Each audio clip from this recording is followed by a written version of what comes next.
Bueno, oremos entonces. Padre Santo que estás en gloria, alabamos tu nombre, Señor, y te damos a ti la honra y la gloria y nuestro agradecimiento, Señor, por todo lo que nos das, por la vida, por la salud, por el bienestar, por tu provisión que nunca falta. Y te agradecemos también el privilegio de poder reunirnos, de poder estudiar tu palabra, de tener libertad para alabarte. Y pues te pedimos que seas tú el que dirija esta reunión, que todo lo que hagamos sea para la gloria de tu nombre y abre nuestros corazones para lo que pues tienes preparado en tu palabra para nosotros hoy, tanto para los que están presentes como para los que van a estar viendo la grabación. Así que todo te lo pedimos en el nombre de tu Hijo Jesucristo. Amén. Bueno, entonces, como recordarán, estamos en la última semana del ministerio de Jesús, es específicamente el día martes.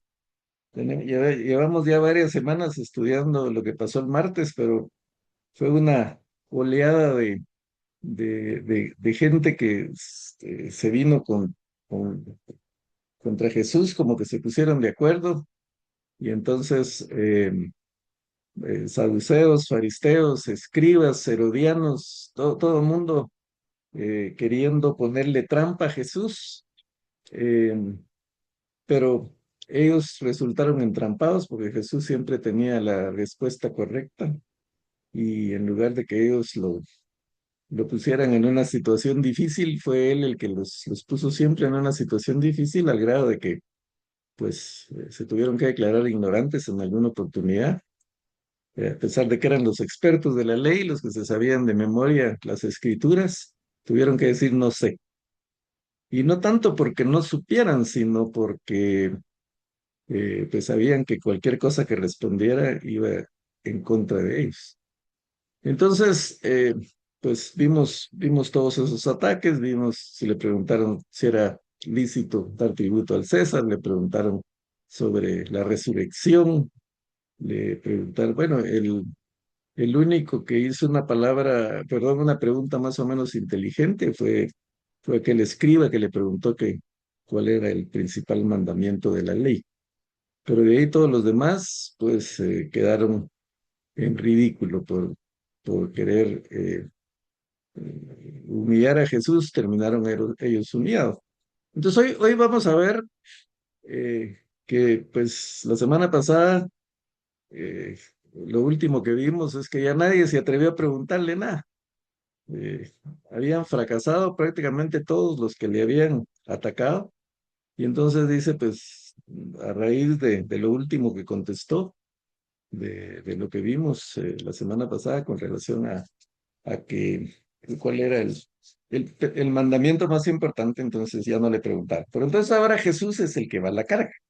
Ahora es Jesús el que va a preguntar, el que va a desenmascarar la hipocresía de los eh, líderes religiosos de la época. Y empieza con una pregunta que realmente no es un ataque, sino más bien es como queriendo demostrar, como queriendo dejar claro, como queriendo que de verdad entendieran aquellas personas quién era él, de quién era hijo de él, porque no lo podían comprender, no lo podían entender, no lo querían entender, y Jesús hace un último esfuerzo aquí para que ellos se entiendan con la pregunta que les va a hacer. Pero vamos a ir a la presentación para ya entrar en materia, aunque vamos a ver, creo que no la tengo abierta, perdón, vamos a tener que buscarla por aquí. No sé por qué, siempre la tengo lista, pero ahora por andar en la calle se me fue por alto, pero ya la tenemos aquí, así que no hay problema. Un momentito nada más que abra, hermanos, y ya entramos.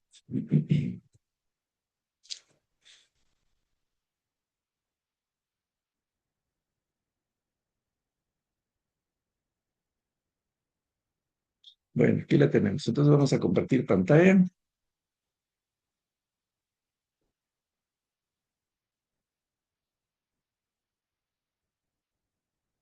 Por favor, me indican si se puede ver la presentación. Ah, sí, sí se ve.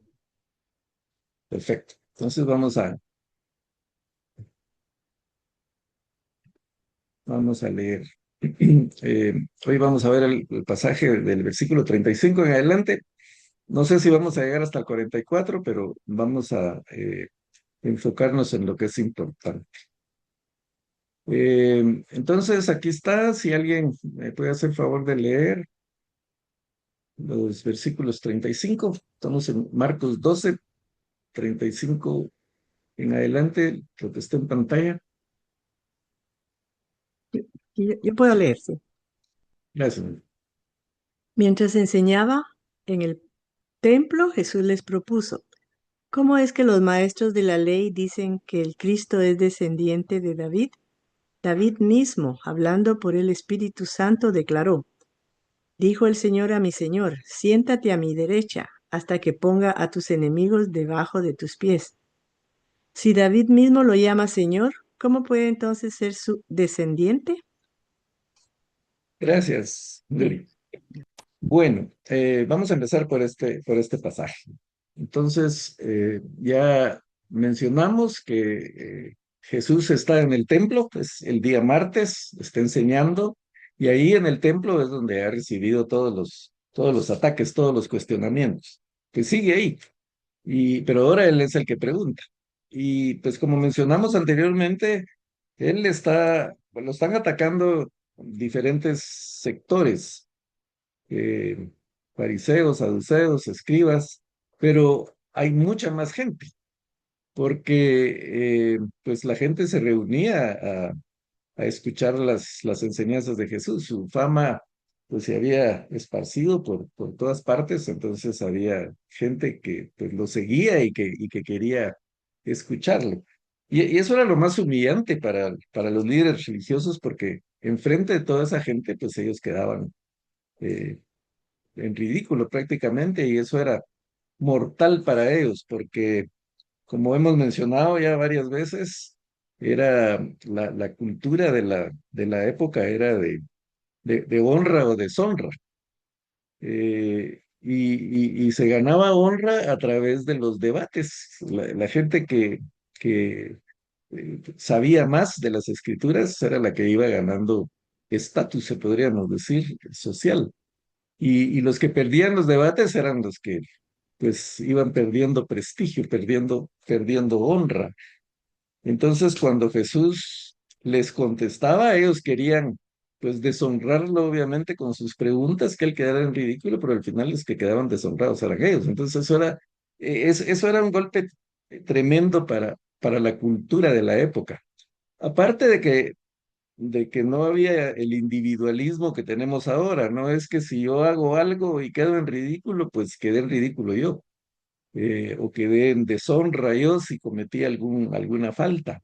No, en aquella época era el grupo al que pertenecían, el grupo completo el que bajaba de categoría, el que quedaba deshonrado. O sea, si a un fariseo pues, quedaba en entredicho, pues todo el grupo de los fariseos quedaba mal. O si era un saduceo, pues todo el grupo quedaba. Si era un miembro de la familia, el que cometía una falta, toda la familia quedaba en vergüenza. Así era la sociedad de la época, así se manejaba.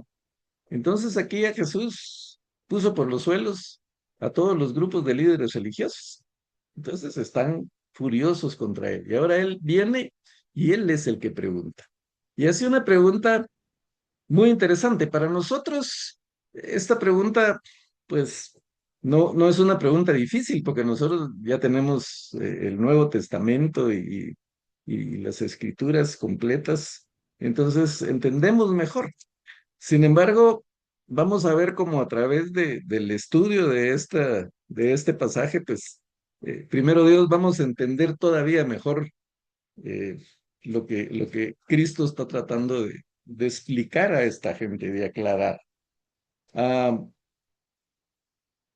habían, para analizar el contexto de lo que está pasando, porque obviamente si no entendemos la mentalidad, la cultura, eh, cómo esta gente pensaba, pues es más difícil entenderlo. Entonces tenemos que estudiar el contexto del pasaje. Habían varias cosas que la gente tenía clara. Los líderes religiosos que ya mencionamos tenían muy claro que Dios era uno. Y lo vimos la semana pasada cuando Jesús menciona a Deuteronomio 6 y dice el Shema de Israel, que era el credo de todos los judíos, que lo recitaban incluso 2 veces al día.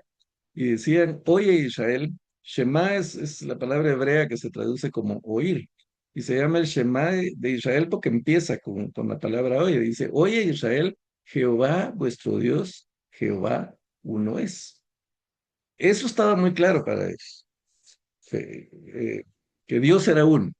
Y en parte esa situación fue la que hizo que rechazaran a Jesús, porque Jesús se decía hijo de Dios. Prácticamente él se proclamaba como un Dios, porque él era Dios, él es Dios. Ellos no entendían el concepto de la Trinidad, no, en esa época no se conocía. Hasta después que Jesús viene y él habla del Espíritu Santo y del Padre, entonces ya nosotros podemos comprender que es un solo Dios, pero en 3 personas, Padre, Hijo y Espíritu Santo. 3 personas con funciones diferentes, pero que son la misma persona.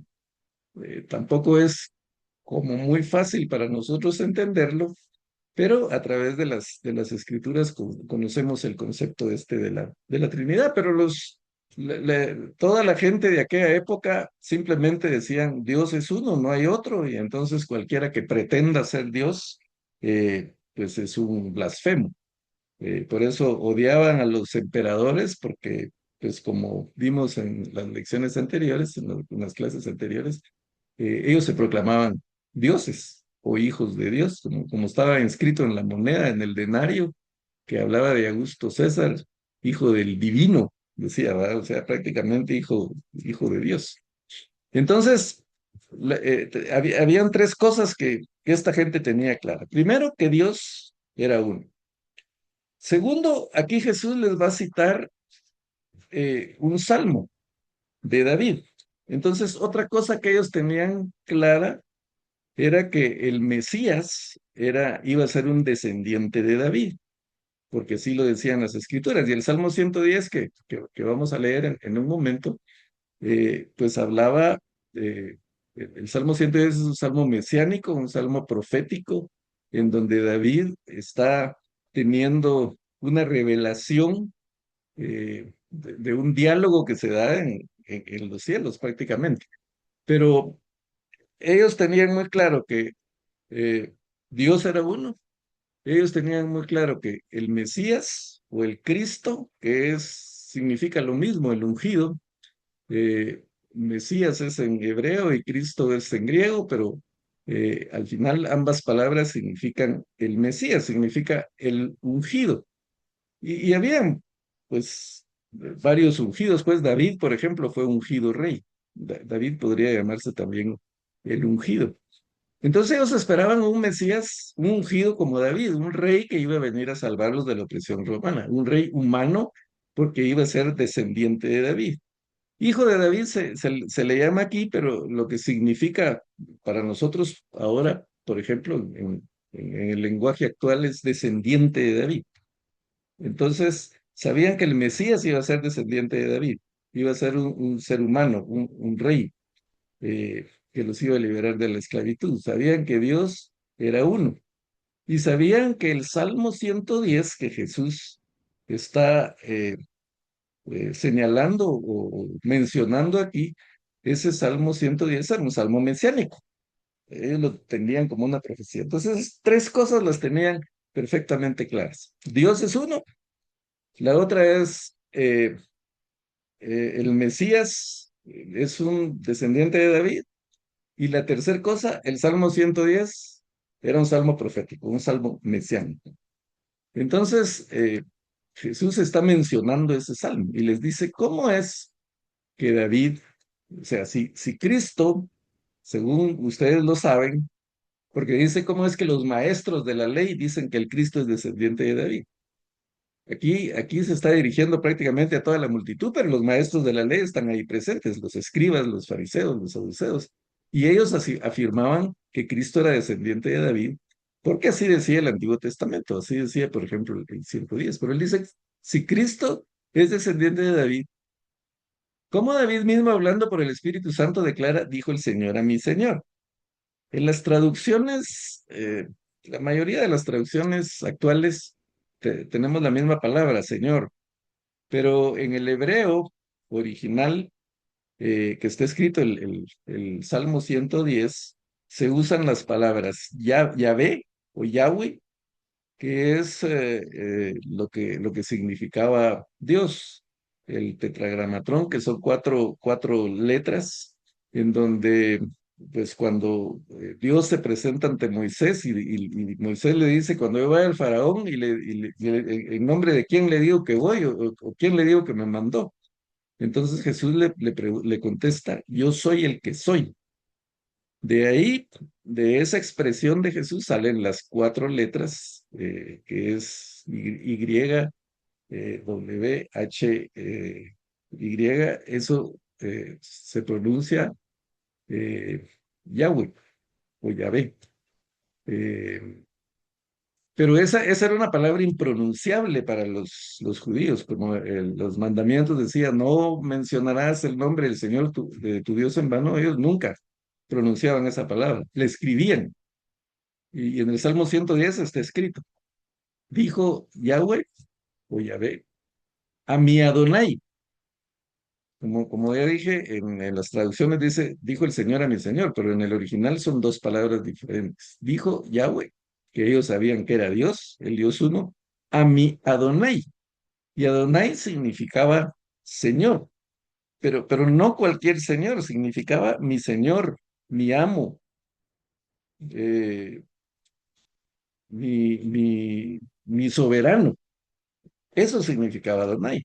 De hecho, cuando los escribas tenían que poner el nombre de Dios, ponían las cuatro letras, las cuatro consonantes, porque en hebreo no hay vocales, no hay vocales escritas, solo se pronuncian, pero no se escriben. Entonces ellos ponían las cuatro letras, hasta cambiaban de pluma para poder escribirlo, ¿verdad? Una pluma nueva cuando tenían que escribir la palabra Yahweh, pero encimita le ponían Adonai.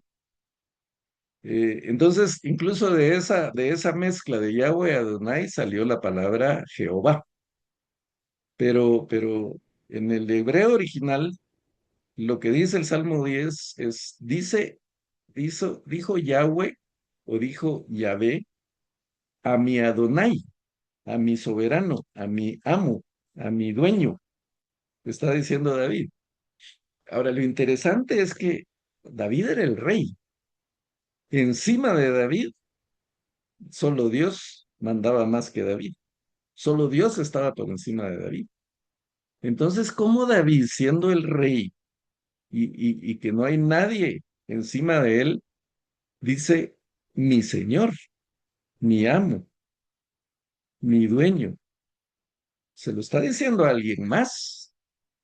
Dijo Jehová a mi Adonai, siéntate a mi derecha hasta que ponga a tus enemigos debajo de tus pies. Y la pregunta que hace Jesús, si David mismo, siendo rey, estando por encima de todo, David era el que gobernó las 12 tribus de Israel unidas, era la potencia mundial, Israel era el pueblo dominante en aquella época y David era el rey. Sin embargo, está hablando de alguien más, de mi amo. Y ese alguien más es el Mesías. Entonces, si David mismo le llama Señor, ¿cómo puede entonces ser su descendiente? Miren lo complejo de la pregunta para la gente de aquella época. Ellos tuvieron que ponerse a pensar, ok, el hijo de David tiene que ser un ser humano, tiene que ser un hombre.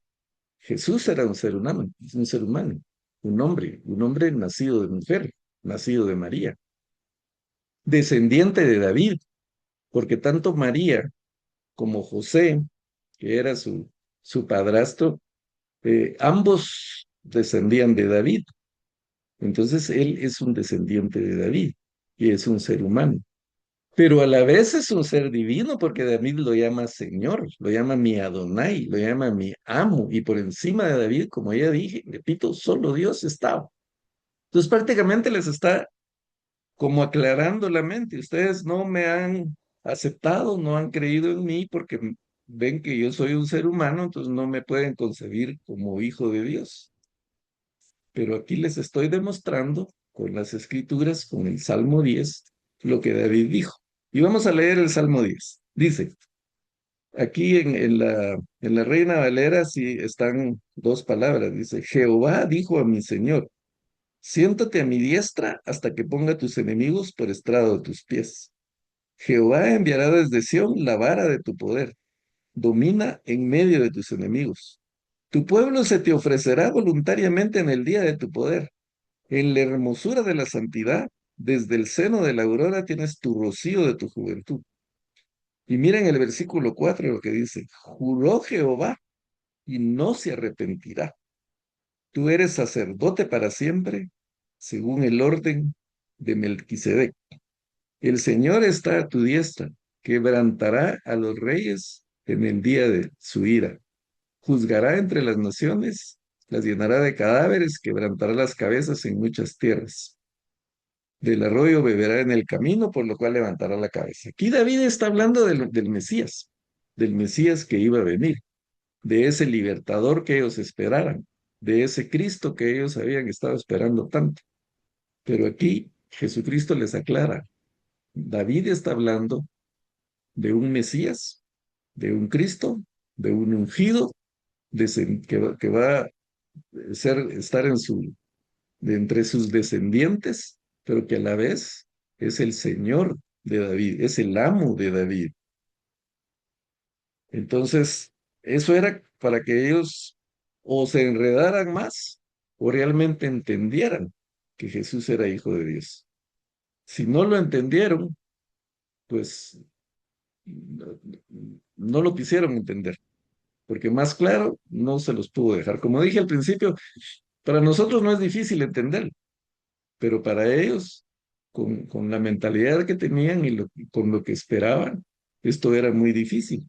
Pero lo interesante que es que les está citando un salmo que ellos conocían muy bien, perfectamente. Este era un salmo muy conocido. De hecho, el Salmo 110 es el que más se menciona en todo el Nuevo Testamento.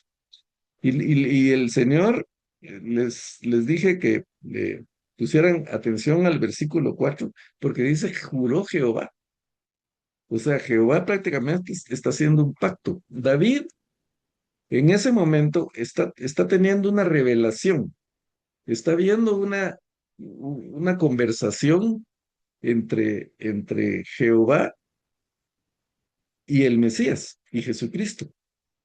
Esa conversación se le está revelando a David.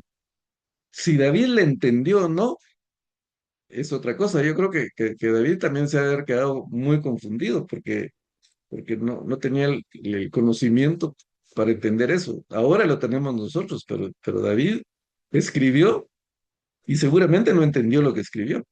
Y eso le pasó a muchos profetas. Escribían lo que el Señor le revelaba, pero que lo tuvieran claro, pues era muy difícil. Entonces aquí Jesús lo está aclarando perfectamente. Jehová dijo a mi Señor, están conversando el Padre con el Hijo. Y aquí están las tres personas de la Trinidad, porque Jesús dice, David mismo hablando por el Espíritu Santo. Entonces está el Padre hablando con el Hijo y el que le está dando la inspiración a David es el Espíritu Santo. Y le está haciendo una promesa, le está diciendo que se siente a su diestra, a su derecha. El que se sentaba a la derecha, pues era el que es una posición de honor, de privilegio, y era el que pues también gobernaba. Y le dice, siéntate a mi diestra hasta que ponga todos tus enemigos por estrado de tus pies. O sea, eh, todos los enemigos de Jesús en algún momento y todos los enemigos del Evangelio y todos nuestros enemigos que nos ganamos por creer en Cristo, por seguir a Cristo, por predicar el Evangelio, van a estar a los pies, van a estar a los pies de Jesús. Esa es una promesa, ese es un juramento que Dios le está haciendo al Mesías, le está haciendo a Jesús. Dice, hasta que ponga tus enemigos por estrado de tus pies. Jehová enviará desde Sión la vara de tu poder, domina en medio de tus enemigos. Le está dando todo el poder a Jesucristo. Y Jesucristo lo declaró después de su resurrección, cuando habló a sus discípulos, les dijo, toda potestad me es dada en el cielo y en la tierra. Así que vayan ya hagan discípulos. Pero Jesús siempre ha tenido la potestad en el cielo y en la tierra.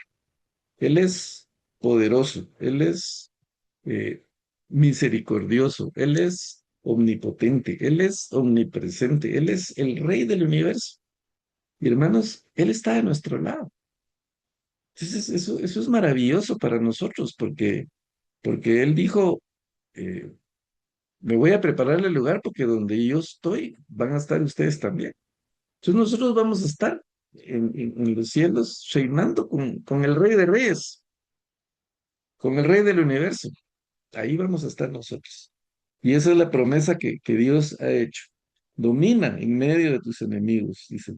Y tu pueblo se te ofrecerá voluntariamente en el día de tu poder. Ahora, pues es difícil encontrar voluntarios y yo lo sé porque tengo a mi cargo un ministerio. Entonces, cuando uno busca gente para que colabore con el ministerio, es muy difícil encontrar gente comprometida, gente que realmente, pues, no haya que estar larreando, ¿va? Sino que haga las cosas por compromiso. Yo he observado que hay mucha gente, o bueno, no mucha, pero hay algunos hermanos que están dentro del ministerio que solo llegan a la iglesia cuando les toca servir. Les toca servir cada 3 o 4 semanas, pero algunos solo ese día llegan, el resto del día no llega. Perdón, el resto del mes no llega. Eh, y es complicado cuando se les pide un poco más de la cuenta, pues siempre hay resistencia, porque como que están con la idea de que lo están sirviendo a uno. Difícil, pues, que la gente entienda que el compromiso es con el Señor. Pero aquí el Salmo 110 dice que tu pueblo se ofrecerá voluntariamente en el día de tu poder. Los mejores colaboradores pues, para el Señor en la iglesia son los que se ofrecen voluntariamente, no los que hay que estar rogando, ¿verdad? A mí me molesta a veces pues rogar a la gente porque es, es uno el que debe tener la iniciativa, yo quiero servir. He encontrado también el otro extremo. De hecho, el domingo pasado se acercó un hermano nuevo pues, recién llegó a la iglesia y me dice, mire, yo quiero incorporarme en un ministerio, yo quiero servir. Entonces ya lo estoy proponiendo para que se integre al ministerio de los sugieres. Esa es la gente que realmente vale, la que por su iniciativa llega y quiere servir. Y eso es lo que el Señor espera también, que voluntariamente, pues nosotros nos ofrezcamos al servicio. En la hermosura de la santidad, del seno de la aurora, tienes tú el rocío de tu juventud. Juró Jehová y no se arrepentirá. El Señor no se va a echar para atrás, no se va a arrepentir. Él va a mantener su promesa. Y le dice a Jesús, tú eres sacerdote para siempre, según el orden de Melquisedec. Y aquí tenemos que mencionar a este personaje, Melquisedec, aunque los que estuvieron conmigo en el estudio de Hebreos hablamos un poquito de este personaje, de Melquisedec.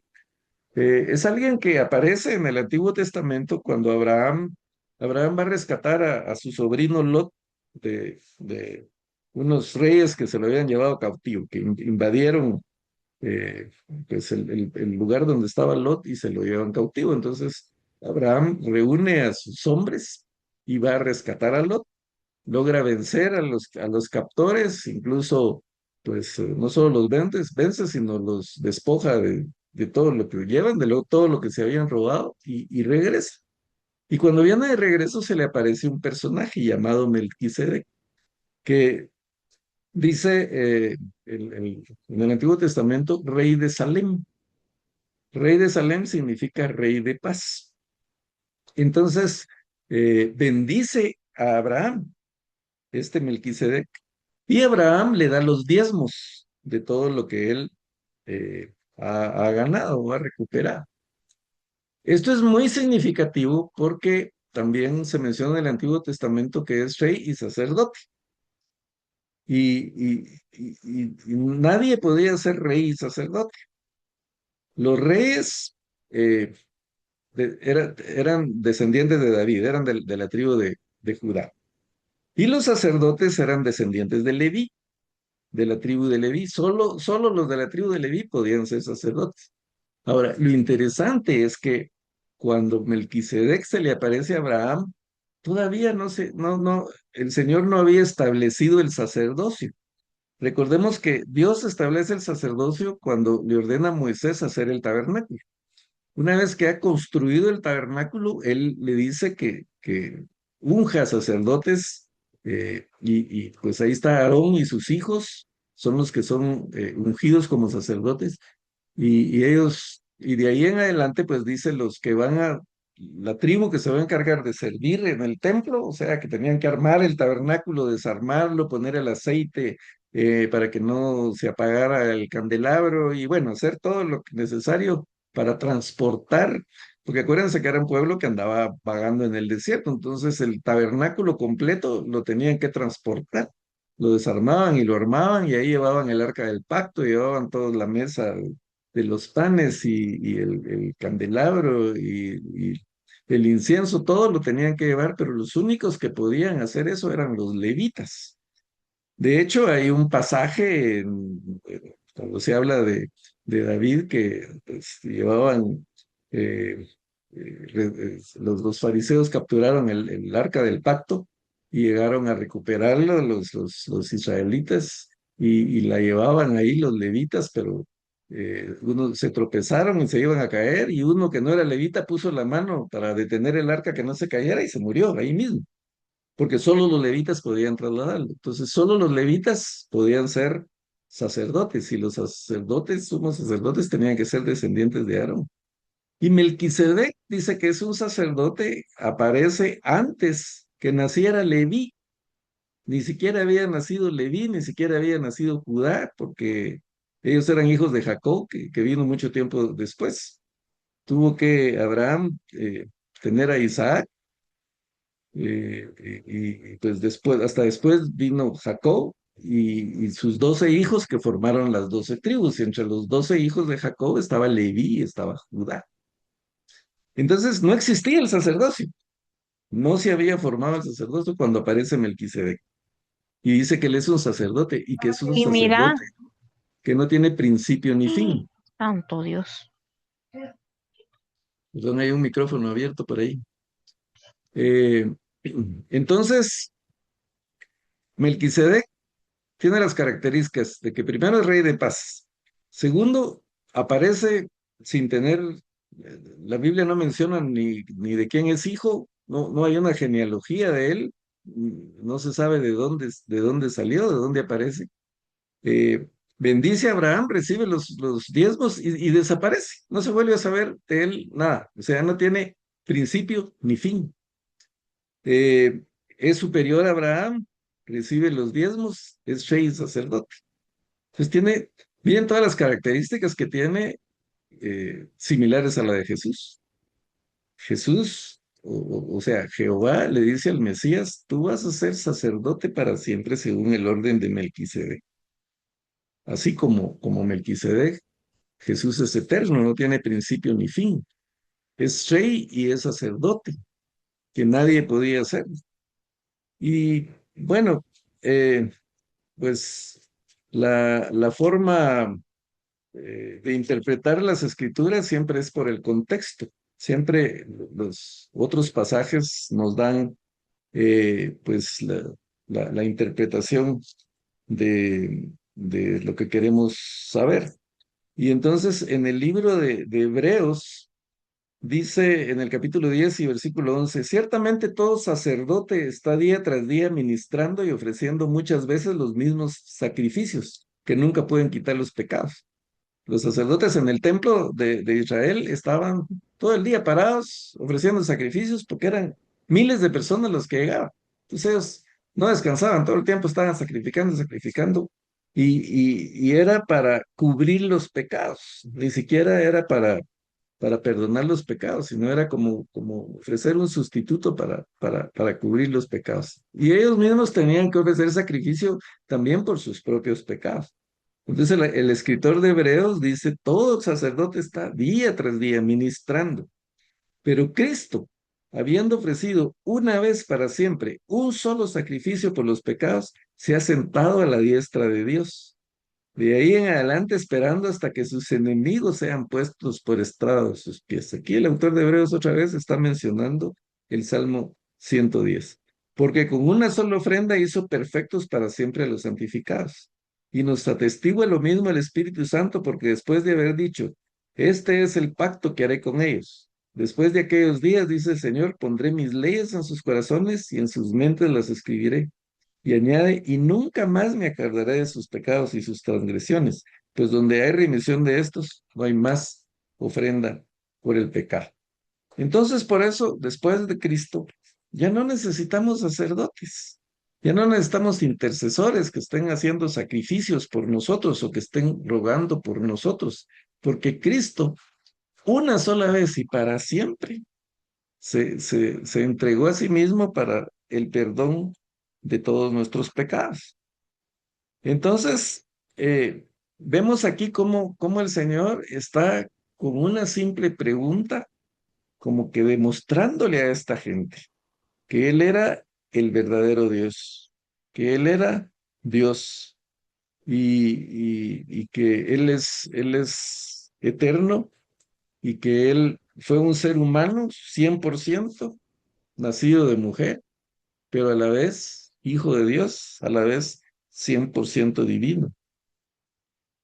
Y en el Apocalipsis capítulo 5 versículo 5 dice, el león de la tribu de Judá, así se le llama a Jesús, el león de la tribu de Judá, la raíz de David. Humanamente, Jesús era descendiente de David, pero Jesús realmente era la raíz de David, de todos nosotros, Él es el creador de todos nosotros.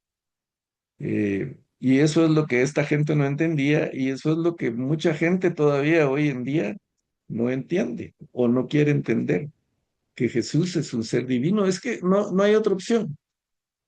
O Jesús era hijo de Dios, o Jesús es quien dijo ser, o es el impostor más grande que ha habido en el mundo, ¿no? El más mentiroso de todos. Entonces nosotros estamos entre dos frentes, o creemos que Jesús es Dios, o creemos que Jesús es hijo de Dios, o de lo contrario, pues vamos a creer que era un impostor. No hay otra opción, no hay un término medio, como algunos dicen, es que era un gran hombre, es que era un profeta, no pudo ser solo un gran hombre, no pudo ser solo un profeta, porque entonces era mentiroso.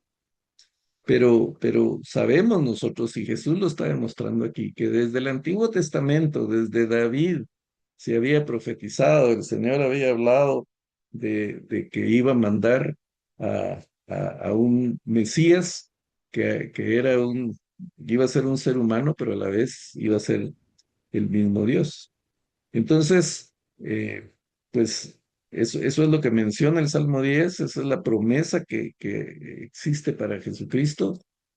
Tuvo muchos enemigos, sigue teniendo enemigos hoy en día, y igual que nosotros, vamos a tener siempre enemigos, pero la promesa de Dios es que un día van a ser derrotados todos y que el Señor Jesucristo, pues obviamente va a reinar por lo que hizo. Filipenses 2:9 dice, por lo cual Dios también lo exaltó hasta lo sumo y le dio un nombre que es sobre todo nombre, para que en el nombre de Jesús se doble toda rodilla de los que están en los cielos, en la tierra y debajo de la tierra, y toda lengua confiese que Jesucristo es el Señor, para gloria de Dios Padre. Entonces el Señor lo exaltó hasta lo sumo. Jesús está sentado ya a la diestra del Padre. Por eso es que nosotros los cristianos evangélicos no tenemos a un Cristo crucificado en las iglesias. En algunas iglesias se pone una cruz, pero es una cruz vacía, porque Cristo no está ahí.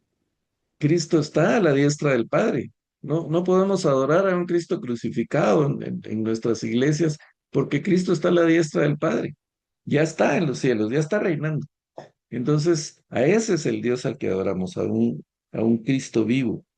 Eh, y es lo que menciona, pues, Filipenses, y es la promesa que nosotros tenemos, y es lo que Jesús dijo, que Él iba a tener toda autoridad en el cielo y en la tierra. Entonces, Jesús les aclara esto y dice aquí el versículo 37 que la muchedumbre lo escuchaba con agrado.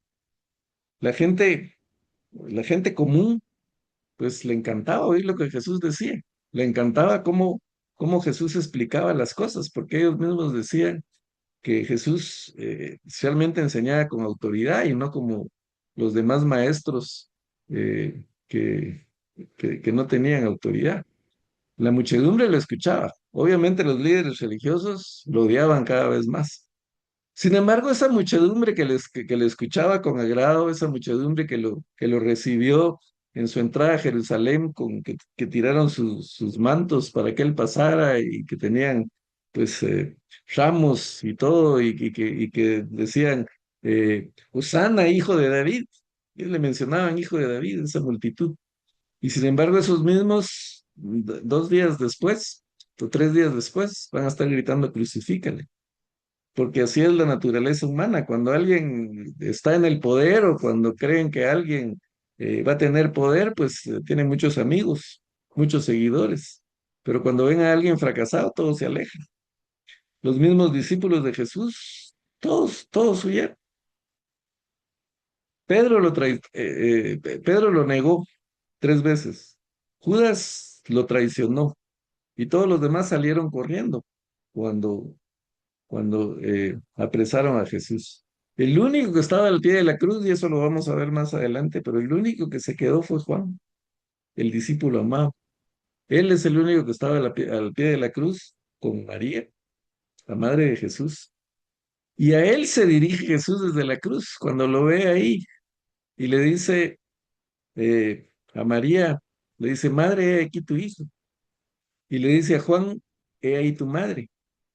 O sea, lo más valioso que Jesús tenía en esta tierra, su madre se le encarga a ese discípulo que se quedó hasta el fin, a ese discípulo que fue fiel. Así es como el Señor premia la fidelidad. Y pues sabemos que todos los apóstoles fueron martirizados. El único que murió de anciano fue Juan, que en la isla de Patmos, exiliado. El que recibió la revelación de los tiempos futuros fue Juan, porque él fue un discípulo fiel, el único discípulo fiel que estuvo con Jesús hasta el día de su crucifixión. Entonces, hermanos, el Señor demanda fidelidad de nosotros y esa fidelidad tiene recompensa, va a tener una recompensa para nosotros. Tal vez ya no la veamos en esta tierra, pero la vamos a recibir, porque Él premia la fidelidad. Entonces la muchedumbre lo escuchaba con agrado y como parte de su enseñanza Jesús decía, tengan cuidado de los maestros de la ley. Les gusta pasearse con ropas ostentosas y que los saluden en las plazas, ocupar los primeros asientos en las sinagogas y los lugares de honor en los banquetes. Se apoderan de los bienes de las viudas y a la vez hacen largas plegarias para impresionar a los demás. Estos recibirán peor castigo.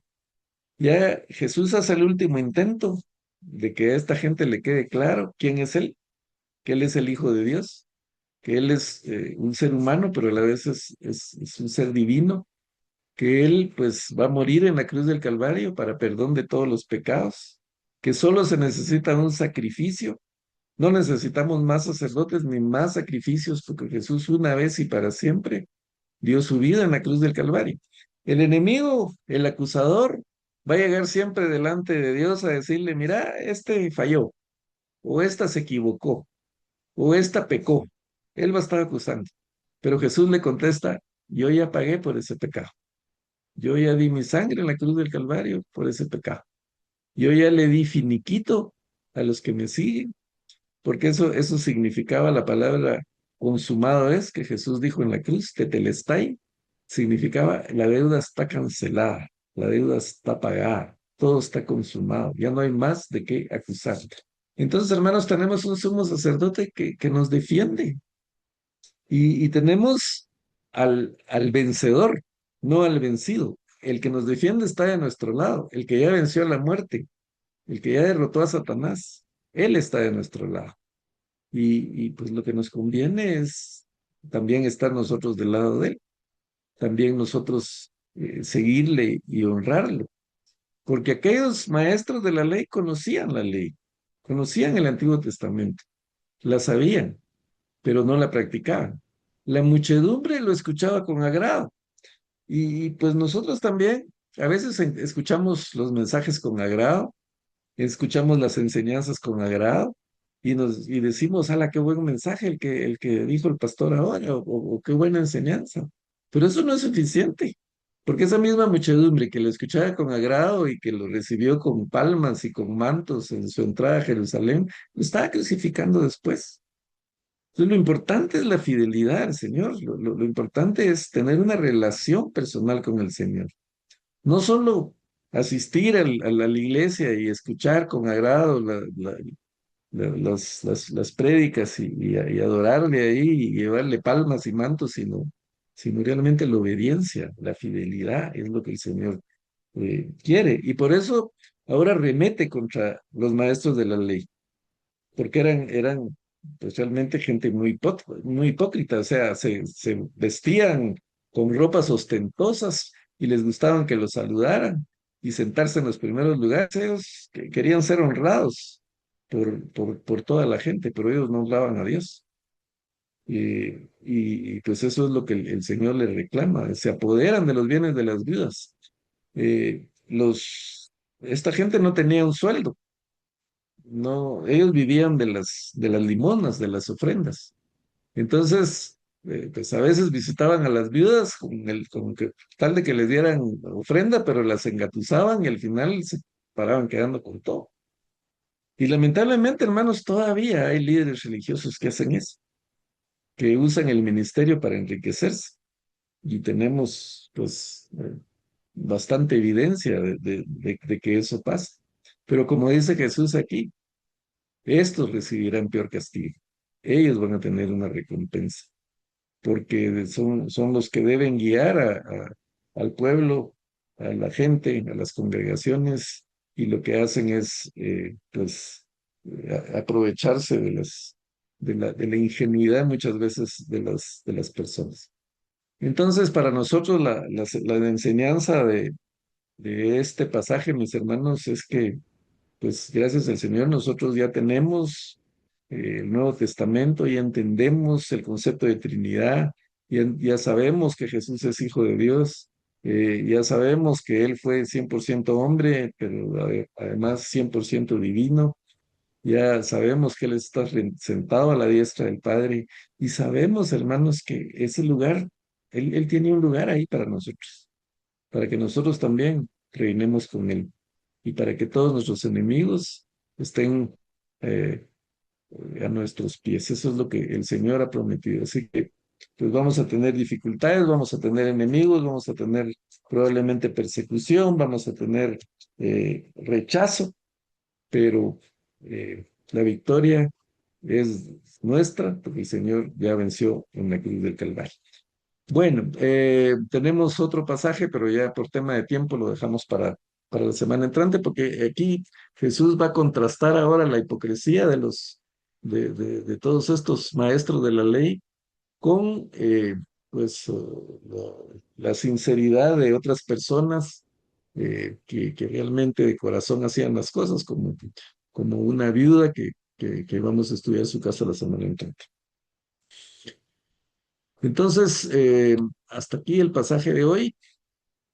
Eh, pues si hay dudas, por favor, compártanlas. así todos aprendemos, o si alguien quiere aportar algo más a lo que vimos hoy, pues también el tiempo es para ustedes.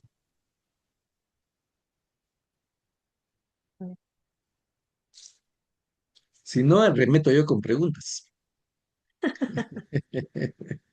Es no, muy bonita la lección, gracias a Dios, sí. Sí, muchas gracias, hermano Walter. Que Dios lo bendiga. Gracias, hermana Nuri. Sí, la verdad es que no es un pasaje sencillo. Mm, Aún para nosotros es un poquito complicado, pero sí, ya se imaginan para la gente de aquella época, pues lo sí, difícil. Y de hecho vemos que no contestaron nada, sí, no se quedaron callados porque ¿qué iban a sí, decir? está bien. No tenían nada que decir. Ya creo que tenían miedo de que si hablaban, pues les iba a ir peor, ¿verdad? Entonces se quedaron Sí, callados. sí, Pero eso también no es una buena actitud porque, pues obviamente, cuando tenemos dudas de algo, tenemos que salir de las dudas, porque si no nos quedamos con la duda siempre. claro. Es importante aclarar lo que no lo entendimos muy bien. Así que por eso Sí. abrimos este espacio para aclarar cualquier duda, cualquier pregunta eh, con relación a lo que hablamos.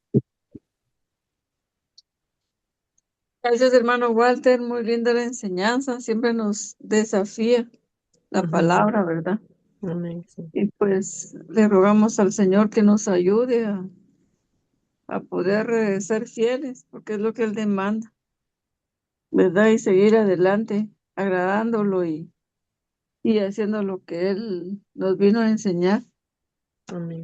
Que Dios lo bendiga, mi hermano, y le siga dando sabiduría y salud para que sea de bendición y nos ayude a Sí, poder ser nosotros también para las personas que están cerca, ¿verdad? ay, sí, Gracias, hermana Silvia. sí, amén. Bueno, entonces si no hay preguntas ni comentarios, pues dejo descansar y si el Señor lo permite, pues nos vemos la próxima semana. Amén. Feliz noche a todos.